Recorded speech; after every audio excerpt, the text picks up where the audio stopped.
Opa! Oh, e aí, Rafael, beleza? Nino? Ô, Márcia? Boa noite, Gabriel. Boa noite, Elô. Esperar o pessoal entrar aí, tá? Pra live de hoje. Aí, beleza, Éder? Beleza, Alisson? Boa noite, Denise. Rafael sempre entrando nas lives, né? Ai, ai, ai, viu? E aí, Alisson?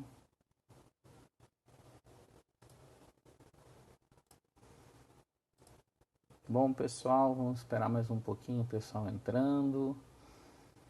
É, essa live aqui já é específica já para os alunos do primeiro e segundo semestre de economia política, de direito, tá? Mas, né, o assunto como o assunto meio que extrapola acho que não a economia em si, né? Então acho que o assunto macroeconomia tá presente aí. Estamos presentes com os professores. Obrigadão pelo apoio. E os acadêmicos, ó, muito bom saber disso. Obrigadão pela presença. Vão dizendo para mim se o áudio tá bom, se tá tudo certo. Boa noite, Madu. Estamos esperando mais um pouquinho o pessoal entrar. Esperando.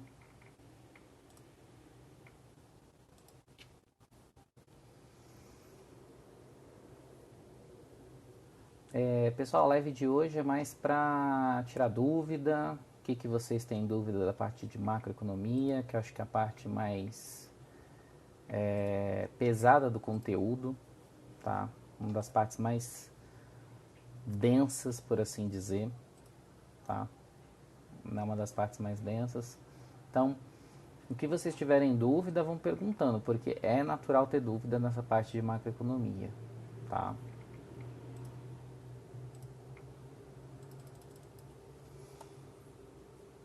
Então, vão mandando as dúvidas. Boa noite, Amide, beleza? Tudo certo?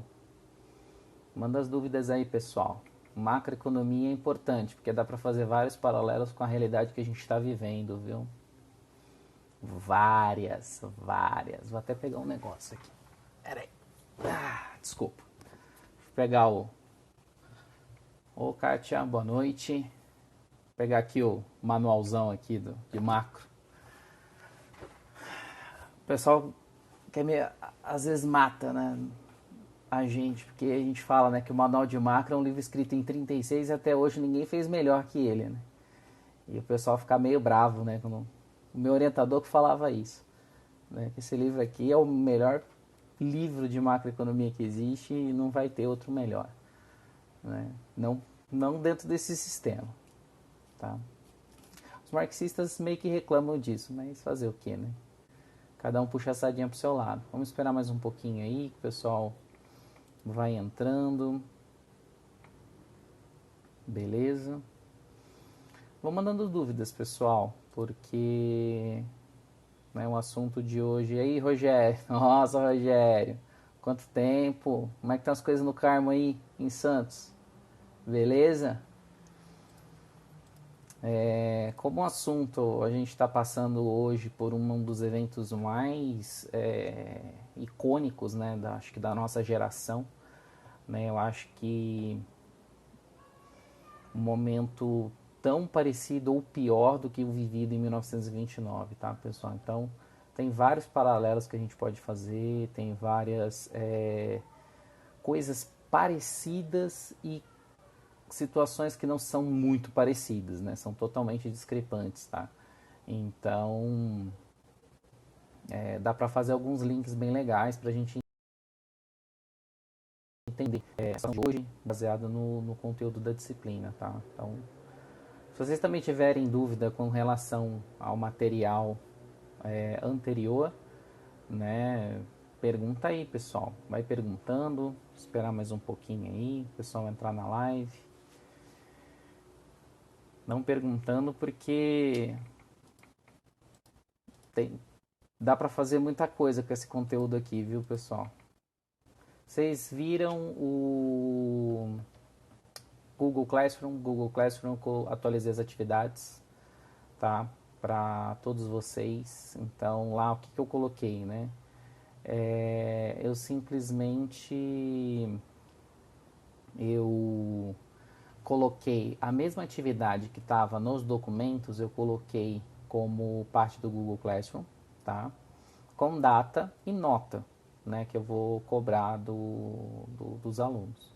Alguns alunos já estão me mandando já o material, tá? Já fico muito feliz com isso, tá? Muito obrigado mesmo, né? Então, o que eu puder ir adiantando, eu vou poder adiantar, tá? Então, quanto mais cedo vocês me mandarem, mais cedo eu devo corrigir e aí a gente vai dando feedback, tá? Com relação às atividades, sem dúvidas, tá tudo certo. Vocês estão sabendo tudo da disciplina, né? Pelo jeito. Vocês estão sabendo tudinho da disciplina, né? Vocês estão sabendo. Uma pergunta que eu faria para vocês é como fazer para sair dessa crise?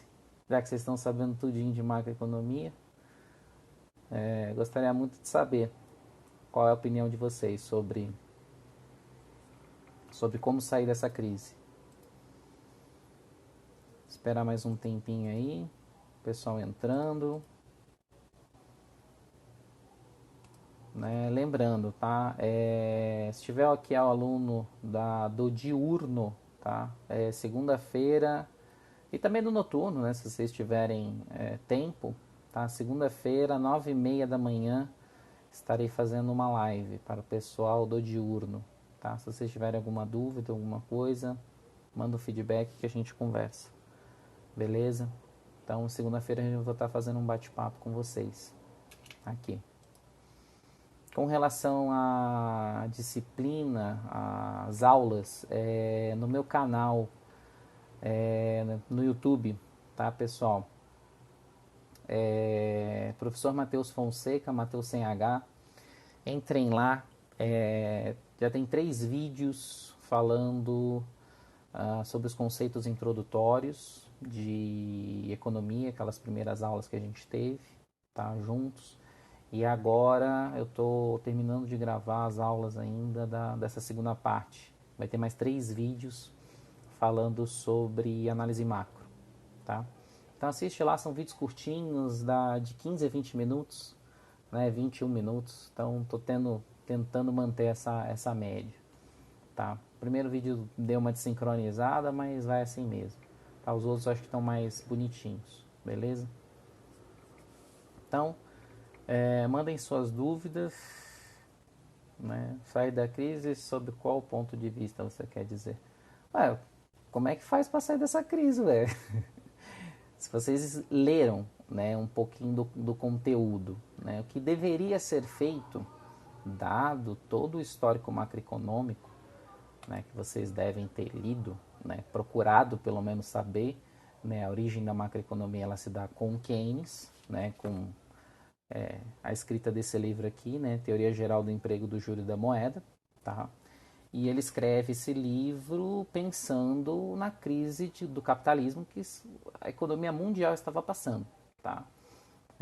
Houve uma crise de superprodução no ano de 1929, tá? Os anos 20 foi um ano considerado a Belle Époque, tá? Do capitalismo no mundo, né? Ou seja, um ano de altíssima produtividade, altíssima produção, tá? Uma década de consumo, tá? Consumo absurdo, tá? Então houve muito consumo, baixíssimo nível de desemprego e chegou num ponto que deu ruim, tá? Deu ruim, não se tinha mais para quem vender, tá? E aí você gera a crise de 1929, né? A bolsa de Nova York quebra, né? Então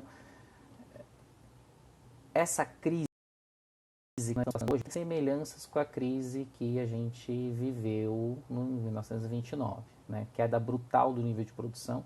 Tá certo que as origens são distintas, né, pessoal? Não dá para dizer que é a mesma coisa, tá? Se as origens elas são distintas, então existe é, uma diferenciação, mas basicamente o receituário para reativar é o mesmo, tá? Não muda. O Keynes dá um receituário em 1936, né, com um livro, e que é aplicado, né, a full, tá? Estados Unidos aplica, Europa aplica.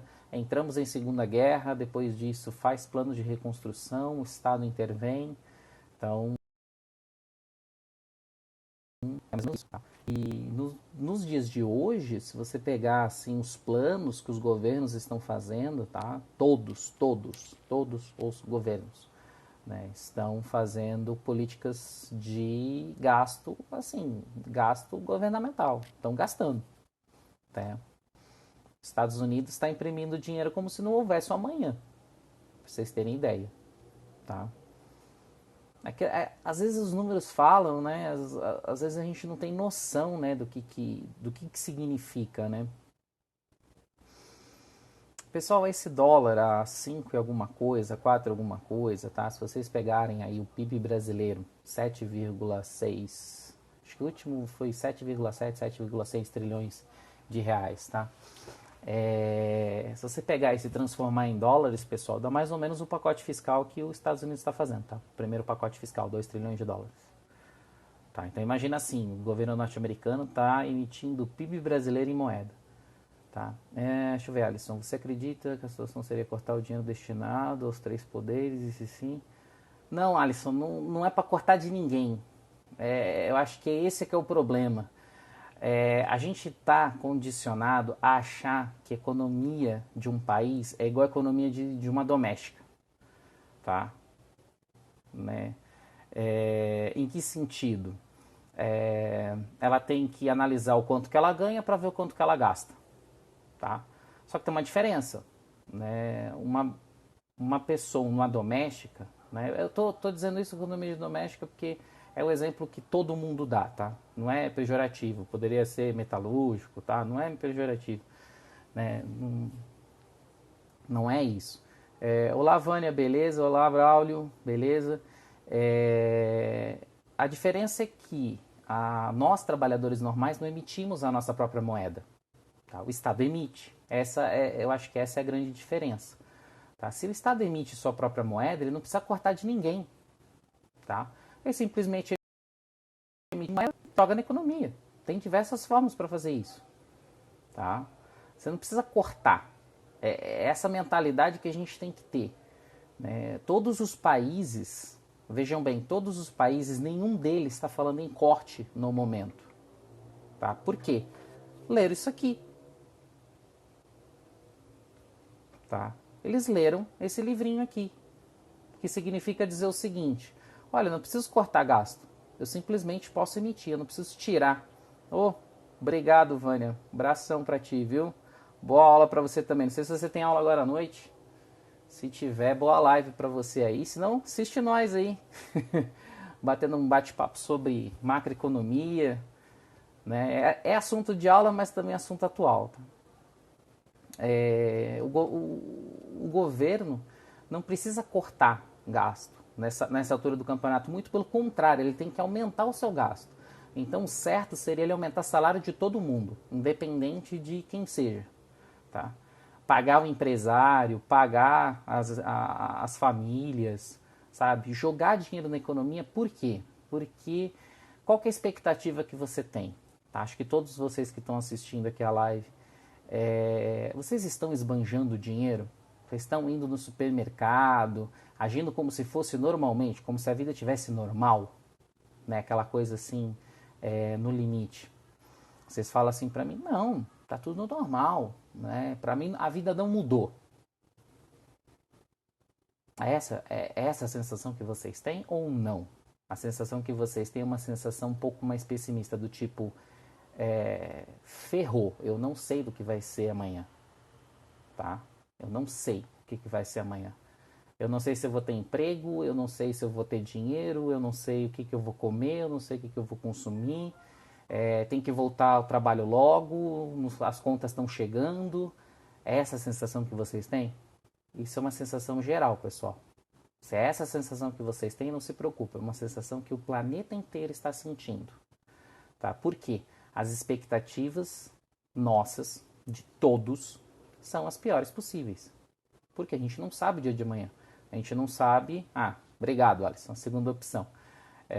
Então, se essa é a sua expectativa, você não vai gastar que nem um louco. Você vai muito pelo contrário, você vai poupar de qualquer forma possível. Você vai deixar de gastar, você vai deixar de sair, você vai deixar de, sabe, fazer tudo só para você ter dinheiro, para você guardar dinheiro. Quando isso acontece, tá, de maneira coletiva, todo mundo diminui a sua demanda, ou seja, ninguém mais gasta, tá? Nós dizemos que a demanda efetiva, ela se retrai. Então ela cai a demanda efetiva, tá? Teoria que eu falo brevemente, né, que está aqui bem, muito bem descrito, os primeiros 3 capítulos, né, demanda efetiva, tá? E se ela cai, essa demanda, tá, não acontece, as empresas não conseguem vender. É simples. As empresas elas não vendem, tá? Se as empresas elas não vendem, elas não ferem lucro, então elas cortam. Elas cortam. Se elas cortam, elas vão cortar custo. Que custo que elas vão cortar? Elas vão cortar empregado. Elas vão demitir, entendeu? Elas vão produzir menos, então vão contratar menos, não vão fazer investimento. Você pode botar a taxa de juros no zero, você pode fazer o que você quiser, política cambial, incentivo, oferecer empréstimo, a juros negativos. Você pode fazer o que você quiser, você pode fazer, tá? Isso não vai fazer o empresário voltar a produzir, cortar gasto. O empresário vai cortar gasto. E no limite, o empresário ele vai fechar as portas. Por quê? Porque ele está vendo que ele não tem saída. Tá? É isso que aconteceu em 29 e é isso que está acontecendo hoje, pessoal. A questão é simples. Tá? Aí você tem as políticas macro. Política monetária não dá para usar. Ponto. Já está juros, você pode abaixar o quanto que você quiser, porque isso não vai mudar as expectativas dos agentes. As nossas expectativas são as piores possíveis. Tá? Política cambial, você pode depreciar a moeda quanto que você quiser, que a gente não vai exportar mais. Ninguém consome. Tá? Matheus, eu já respondo já a tua pergunta. Deixa eu só terminar aqui o raciocínio, tá? Mas a sua pergunta é boa. Então só sobra uma política macro, que é a política fiscal. Ou seja, o Estado tem que gastar. Não tem alternativa. E não é gastar, pessoal, que a gente tem aquela ideia, né? Ah, não, tem que cortar de um lado para botar no outro. Não, não é isso. Quando eu digo gastar, o Estado tem que gastar, o Estado tem que gastar como se não houvesse o amanhã, literalmente falando, tá? E tem diversas formas para você fazer isso. Você imprime moeda loucamente, isso não vai ter risco de inflação num curto prazo. Por que não tem risco de inflação? Porque a capacidade está extremamente ociosa e não há demanda. Então o Estado tem que gerar demanda. O Estado tem que promover de uma forma. O Estado tem que promover a demanda de alguma forma. Como que ela faz isso? Obras. Vamos fazer obra, filho. Transformar esse país num canteiro de obras. Sabe PAC 25? PAC 20. Tem que fazer um PAC 20. Tá? Mas não é de aceleração do crescimento. É um programa de desenvolvimento pesado. Tudo que vocês imaginarem, o governo vai construir. Rodovia, duplicar ferrovia, duplicar rodovia, ampliar porta, aeroporto, fazer tudo que vocês imaginarem, tá? E dar dinheiro para as pessoas, literalmente falando. Os Estados Unidos está sendo dado $3.000 para cada pessoa lá. Sem contrapartida nenhuma, ó, você vai receber um cheque na sua casa de $3.000. Gastem, por favor, pelo amor de Deus. O Trump já falou isso em TV aberta. O povo americano gaste. Entende? Sabe? Por quê? Porque ele sabe que a máquina Pessoal, o capitalismo é igual a máquina, é igual um carro. É igual um carro. Depois que ele morre, ou seja, ele está parado. Para ele voltar a funcionar, eu tenho que girar a chave. Só que girar a chave, eu tenho que usar o meu motor de arranque. Se eu não botar o motor de arranque, não vai funcionar. Por quê? Porque ele é muito pesado. Tá? Precisa de um motor de arranque para fazer partir. E nesse caso, o único motor de arranque que faz a mola, faz o motor girar, é política fiscal. É gastar indiscriminadamente. Tá? Como se não houvesse... Dane-se o teto, tá? Revoga o teto, LRF, LDO. Pessoal, estado de calamidade. Tem que gastar. Tá? Deixa eu ver a pergunta aqui do Matheus. A poupança da população tem relação com a taxa de juros? Não com a taxa de juros diretamente, tá?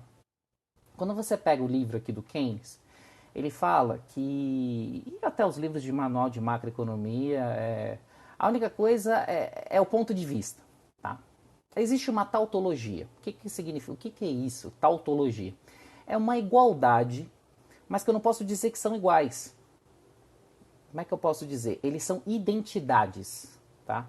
Um é reflexo do outro, mas eu não posso dizer que um é igual ao outro, tá? Porque não são. Então, assim, eu posso dizer que um representa o outro, mas não são iguais.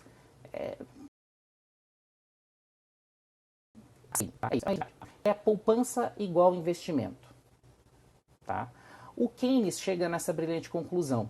Por quê? Porque ele vai falar que o investimento vai ser uma identidade da poupança, tá? Só que tem um problema. A gente entra, quando você tem essa identidade, a gente entra no dilema da galinha. Quem veio primeiro, o ovo ou a galinha? Aí o Keynes se pergunta isso no livro: quem veio primeiro, o investimento ou a poupança? Tá? Para os economistas ortodoxos que depois interpretam a lei do Keynes, pegam o Keynes aqui, né, interpretam ele e dá origem à teoria neoclássica, né, a síntese neoclássica macroeconômica, tá? A interpretação é que a poupança ela tem que vir primeiro do que o investimento, ou seja, as pessoas precisam poupar para haver dinheiro para ter os investimentos. Só que deturparam a fala do Keynes. É esse que é o problema. Se você for pegar aqui no livro da teoria geral, ele vai falar o seguinte, pessoal, a poupança ela se origina na parte do consumo, né? Porque existe o consumo, aquele C0 e o C1, né? O C0 é aquele consumo que seria aquele consumo autônomo, né, que eles chamam, que é aquele consumo que independe se você ganha dinheiro ou não, você precisa consumir, tá? Pessoal, independente se você trabalha ou não trabalha, você precisa tomar banho, você precisa comer. Então, assim, é consumo autônomo, independente da sua renda, você vai consumir. E existe o consumo, que é o C1, tá, na fórmula, tá? Tô falando isso para ficar mais fácil a representação, tá? Que é um consumo que vai depender de algumas circunstâncias, como por exemplo, sua renda, o nível de tributação, tá? E quando você faz a fórmula, né, quando você trabalha com ela, você vai descobrir a propensão marginal a consumir. É uma propensão ao seguinte: quanto que da sua renda você está disposto a gastar? Essa é uma proporção, né, que se vocês tiverem assim, um mínimo de matemática, vocês vão entender. Olha, varia de 0 a 1. Né? Então, ou seja, uma porcentagem. Então, vamos supor o seguinte: a minha propensão marginal a consumir é de 90%. Então, significa o quê? Que da minha renda, 90% eu gasto e 10% eu poupo. Tá? Cada sociedade vai ter uma propensão marginal a consumir. E a sua, a sua negativa, né, a sua direção contrária, né, a sua inversa, é a propensão marginal a poupar. Tá? Então, quanto vai depender muito da sociedade, né, do estado, tal, não sei o quê. Geralmente, as sociedades muito ricas, que têm tudo, né, a propensão marginal a consumir, ela vai ser menor. Tá? Ela vai tender a decrescer ao longo do tempo, né? Porque você já tem muita coisa, então você não tem mais consumo, né? Então o que você faz? Você poupa, tá? Porque você vislumbra, sei lá, um futuro que você queira economizar, entendeu? Que você queira ter uma aposentadoria boa, tá? Isso, pessoal, vocês vão ver, por exemplo, na sociedade japonesa. O Japão é uma sociedade que a propensão marginal a poupar, né, que é a inversão ela é muito alta, tá? Então o que acontece? Quando você analisa isso, então ele é um povo que poupa muito, né? Consome muito pouco, tá? No caso brasileiro, né, o que acontece? No caso brasileiro, o Brasil, né, existe uma demanda reprimida. Você repara isso. Se você aumentar o salário, as pessoas vão consumir mais, porque existe uma demanda reprimida. Se eu aumentasse o salário de vocês em R$ 1.000 hoje, vocês não iriam gastar mais? A resposta é óbvio. Óbvio que sim. Mas é claro. Por quê? A demanda de vocês é reprimida. A renda no Brasil ela é muito baixa. Como ela não é distribuída de maneira muito uniforme, ela é muito desigual, né? Então você achata muito a renda de quem está embaixo. Tá? E acontece isso. Né? Então, quando você está fazendo a relação entre poupança, né, da população e taxa de juros, é uma relação indireta. Porque poupança tem a ver com investimento. E uma das determinantes do investimento é a taxa de juros. Então, a taxa de juros ela é uma taxa de remuneração, né, que vai mostrar o quanto que investir vale a pena e o quanto poupar vale a pena. Então, assim, tem uma relação, mas é indireta, né? Ou com a quantidade de crédito, quantidade real de crédito disponível. Assim, nível de crédito, taxa de juros, se você parar para pensar, Matheus, vamos pegar os dados, tá? Vamos pegar os dados. Se você pegar crédito em proporção do PIB, houve uma queda brutal da taxa de juros nos últimos 12 meses. O crédito aumentou? Infimamente, muito pouquinho, tá? E as nossas taxas de juros reais estão quase zero. Então, assim, não tem motivo, tá? Então não tem relação. O crédito ele vai aumentar quando há um incentivo para emprestar. Tá? Então você tem que incentivar a emprestar esse dinheiro, né? Ofertar esse crédito. O problema é que crédito no Brasil, pessoal, sempre foi muito caro. Tá? Enquanto o governo está cobrando, sei lá, 3,5%, 3,75% de taxa básica, tá? Estão oferecendo crédito consignado a 3% ao mês. Vocês têm ideia do que é isso? 3% ao mês consignado ainda? Então, assim, é complicado, né? Então, deixa eu ver aqui, Matheus, né? Nos anos 70, os governos militares fizeram a obra de forma ampla. Após isso, a década de 80 foi considerada a década perdida. Não, sim, foi. Só que tem uma diferença, né? Na década de 70, os militares se financiaram com petrodólares. Se você não sabe o que é petrodólares, eram os dólares dos países produtores de petróleo, tá? Que eles acumularam muito dinheiro com os dois choques do petróleo, 72, 73, 78, 79, tá? Eles fizeram esse aumento e o mundo pagou, tá? Esses países enriqueceram demais, eles não sabiam aonde enfiar dinheiro, tá? Então eles começaram a emprestar. Começaram a emprestar, emprestar, emprestar. Só que o que acontece? Paul Volcker, né? Jerome Volcker, acho que era Jerome Volcker, era o presidente do Fed nos anos 70.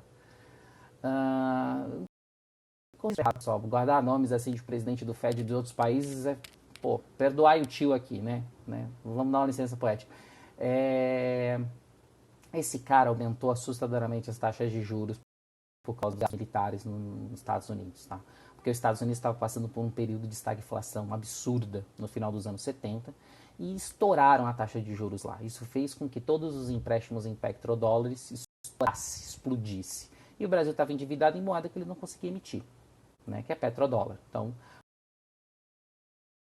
por isso ele teve que pagar uma dívida externa absurda, tá? Que aconteceu porque houve uma mudança de política monetária nos Estados Unidos. Basicamente é isso. Tá? Não seria isso o resultado da alta inflação do governo na década de 70? Olha, a inflação, o Brasil conviveu com inflação alta desde os anos 50, pessoal, desde a época do JK. Tá? A gente já conviveu com inflação de 2 dígitos dos anos 50, 60, 70, a gente inflação. Tá? Eu digo que institucionalizou porque a gente criou todo um arcabouço jurídico, tá? De reajuste automático, etc., que fez com que nós convivêssemos muito tempo com a inflação. Nos anos 80 isso estourou, porque a economia não crescia mais, não tinha mais gasto público, não tinha mais gasto do governo, tá? E isso estourou, tá? Culminou em diversos planos econômicos, tá? Anos 80, 90, até 94, quando a gente implementa o Plano Real, tá? Então, né, a inflação não é fruto somente dos gastos públicos, mas também porque nós institucionalizamos ele. Inclusive, acho que a única teoria 100% genuína brasileira, né, da economia, tá? Teoria BR, é a inflação inercial, que foi feito por duas figurinhas super simpáticas e velhinhas hoje, tá? Luiz Carlos Bresser Pereira e o Oshaki Nakano, a qual eu já tive a honra de conversar com ambos, tá?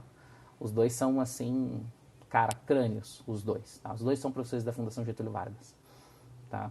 E eles fizeram essa teoria da inflação inercial, né? Então, existe uma inércia inflacionária que precisava ser quebrada. Como é que fazia isso? Quebrando as expectativas dos agentes, tá?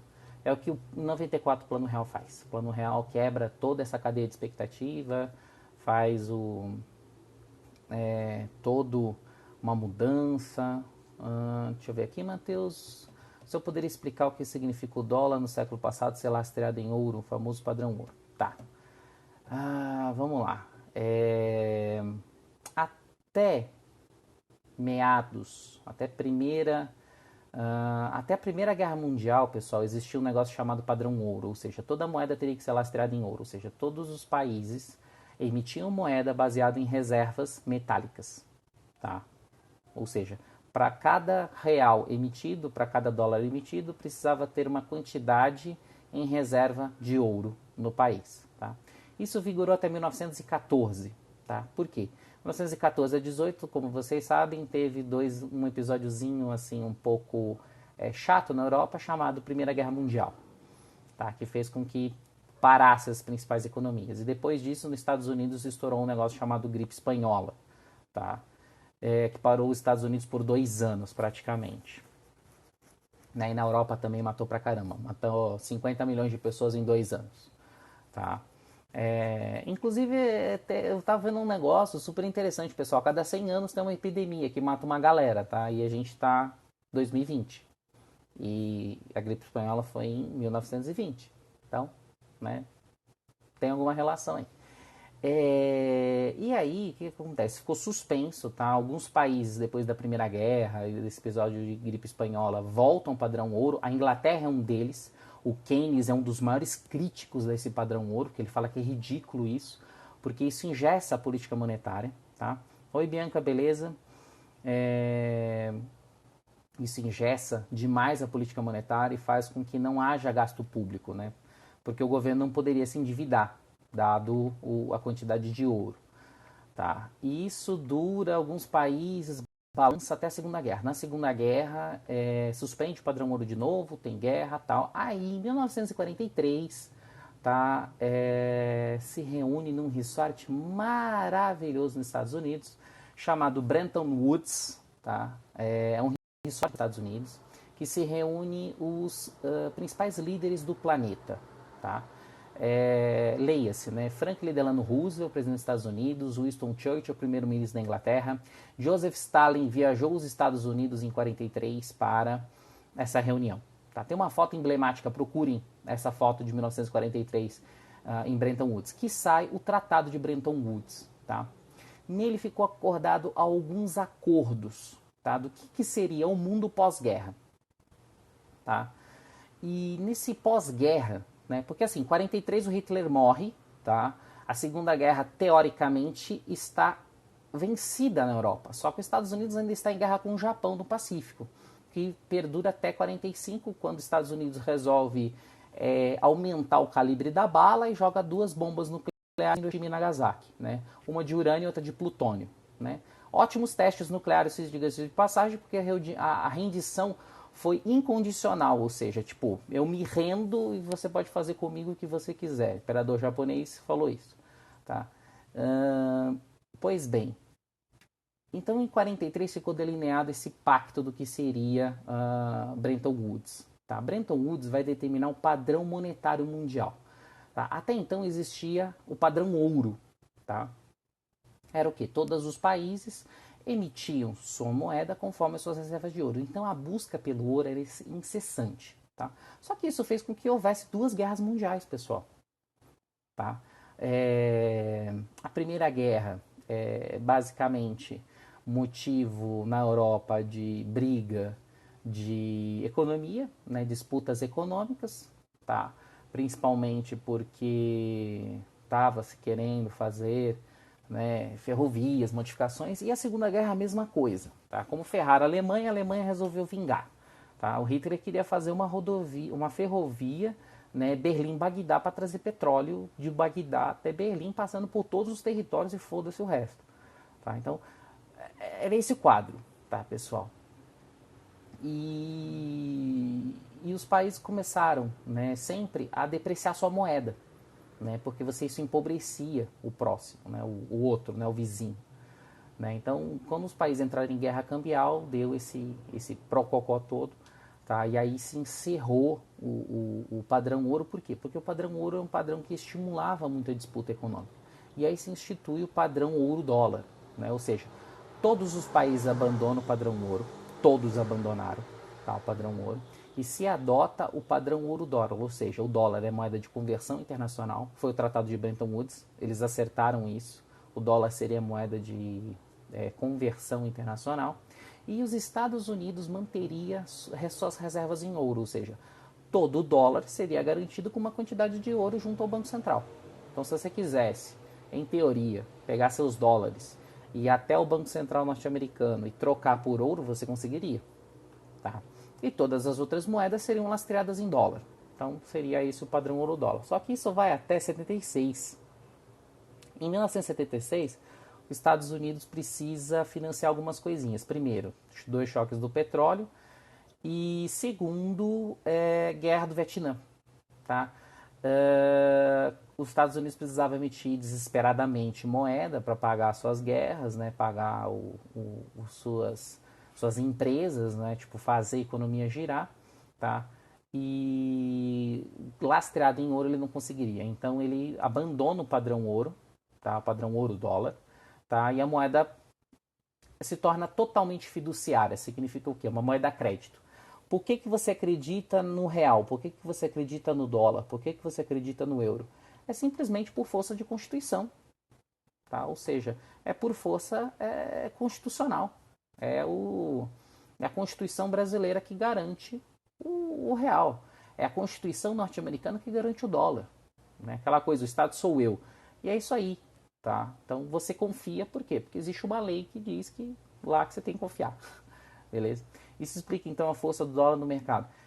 Historicamente, sim. Tá? O dólar foi a moeda padronizada de conversão internacional a partir de 1945, pós-guerra, e ela é usada até hoje, tá? Para moeda internacional. Então, se eu quiser mandar, sei lá, quero mandar dólares para alguém que está, sei lá, algum país da América Latina aí, pessoal. Deixa eu ver aqui. Peru, nome sugestivo. Eu quero mandar, sei lá, dólares para o Peru. Tá? Vou dar um exemplozinho aqui. Beleza, eu pego o real, transformo em dólares. Aí a casa de câmbio ou o banco, sei lá, pega esses dólares, transfere para a conta de algum banco, de alguma pessoa, de alguma empresa que vai fazer lá. E lá vai ter uma conversão de novo de dólares para moeda peruana, que é, se eu não me engano, soles. Né? Então, é isso. Né? O dólar é a moeda que lubrifica as relações entre dois países. Tudo é convertido em dólares. Né? Tanto é que se você for fazer qualquer coisa em mercado de comércio exterior, tudo é em dólares, tá, pessoal? Tudo é dolarizado. Tudo. Tá? Balança comercial dolarizada. Balança de pagamentos dolarizada. Tá? Tudo é dólares. Tá? Não tem como falar. Tá? Alguma pergunta, pessoal? Vamos lá. Macroeconomia, políticas macro. Vocês entenderam a parte de política fiscal? Por que o Estado tem que gastar loucamente? Tá? Porque a máquina parou. Não sei se vocês viram, pessoal, depois procurem aí. Nossa, tem um gráfico sensacional, cara. Achei isso. Assim, para mim é sensacional, mas é assustador, tá? O número de pedidos de seguro-desemprego nos Estados Unidos. Tem um gráfico, eu peguei do economista André Perfeito, da Necton. tá? Ele tem página no Instagram e ele postou um grafiquinho da evolução, né? Aí ele mostra um gifzinho da evolução, né, do pedido desde os anos 1960 até o ano de 2020. Pessoal, é assustador. Tipo, você vai vendo lá, tipo, os pedidos, sobe, desce, sobe, desce, sobe, desce, sobe, desce. Tipo, chega lá 2008, tem uma explosão, desce, desce, desce. Daqui a pouco, vum, gráficos começam a subir, subir, subir, subir, subir. Vai para o infinito. É absurdo, pessoal. É hoje, 2020. Tá? 6,6 milhões de trabalhadores norte-americanos entraram com pedido de seguro-desemprego. Tá? Não tem gráfico para isso, pessoal. Pra vocês terem ideia, os movimentos lá, procurem isso na internet, pelo amor de Deus, para vocês entenderem o buraco que a gente está. Tá? E o senhor tem alguma previsão futura para a alta do dólar? Olha, eu tô apostando nos R$ 6, R$ 7. A gente chega lá, viu? Né? Quando a gente completar os 6, a gente comemora. E não vamos botar meta. Né? Eu tenho isso comigo. Não vamos botar meta. Na hora que a gente atingir a meta, a gente dobra a meta. Entendeu? Não tem o Matheus, tirando a brincadeira agora, não tem previsão. Porque o mercado está muito volátil e a tendência é desvalorização total. Tá? Ninguém quer estar botando dólares aqui, muito pelo contrário, estão tirando daqui. Tá? Porque está desvalorizando muito, as perspectivas não são boas. Só você pegar, Matheus, os principais papéis da bolsa que você vai ver. Tá? Se você pegar janeiro, dezembro, tá? Cara, pega dezembro, Matheus. Os principais papéis da bolsa estavam super apreciados, sabe? Valorizadíssimos. Cara, você tinha papel via varejo a R$ 16. Hoje o papel tá 4. Petrobras era negociada a R$ 30. Hoje deve estar 12, R$ 11, tá? Sim, despencou, despencou. Ações da CVC praticamente viraram pó. Ações da CVC. Porque ela tá falida, a empresa não tem mais recurso, não tem mais o que fazer. Tá? Gol, Azul, dá uma olhada lá. Eles caíram, foram para R$ 6, valiam 12, 15, foi para R$ 6, tá? Brutal, né?